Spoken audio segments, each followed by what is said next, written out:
Assalamualaikum warahmatullahi wabarakatuh.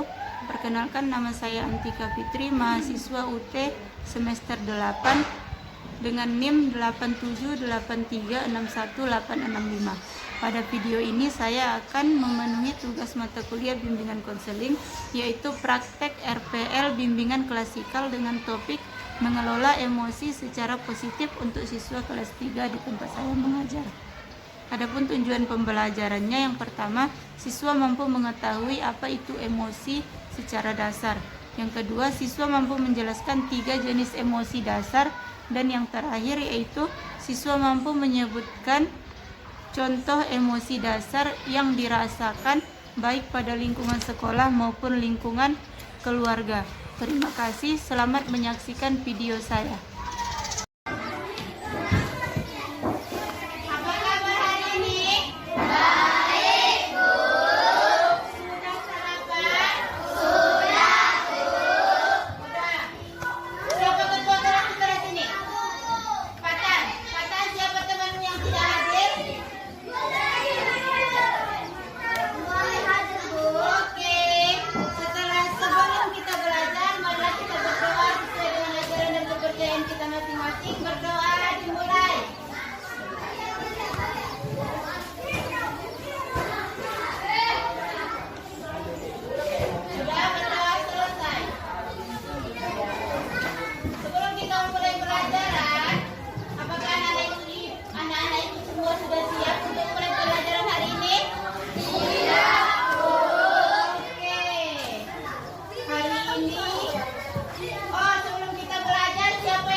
Siapa yang bisa membawakan contoh perasaan atau emosi sedih?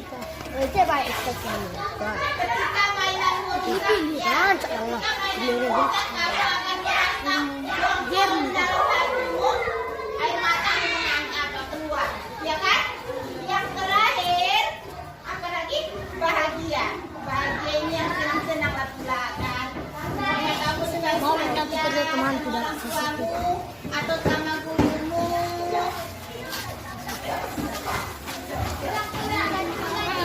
Kamu akan otomatis merasakan perasaan senang. Oke, sebelum jauh-jauhan, garis bawahi emosi itu adalah hasil reaksi dirimu terhadap situasi yang kamu hadapi. Oke. Kasih pakai dari situ.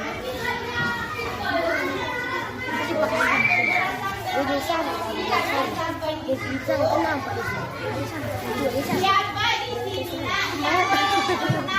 yang sudah pernah merasakan emosi marah? Angkat tangan. Semuanya tidak pernah. Siapa di sini yang tidak pernah merasakan perasaan atau emosi sedih? Ada di sini yang pernah merasakan perasaan sedih? Ada di sini yang tidak pernah merasakan perasaan sedih? Hah? Ada? Tidak pernah? Semuanya